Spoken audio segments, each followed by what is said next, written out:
چیرۆکە خۆت خوێنە. ئازادی گورد کوژێ پرچیبوونێ دەرکێتیە نێچراخۆ. گوردێکی ji dûr vê dibîne reşa gund nebaşe. Bîrojan ê birçî ye, neçûn û kûçikên şîvan ji bo talûkeya Kudê bî ser vîde vere.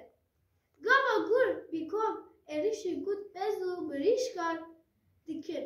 Keçika kewîlandê û gurbî baldarî lê kûçikê dinêhere.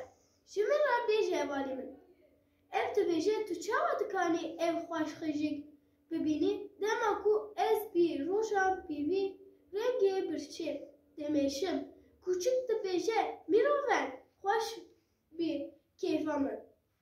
Dixwî gurd ecebiyanî xwe diyar dike.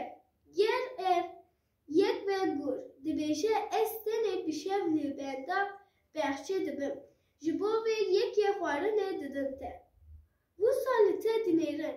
Gurd dibêje ger ev ve ez ê bî hevra alîkariya te bikim diçim ciyê ku nobedar dike.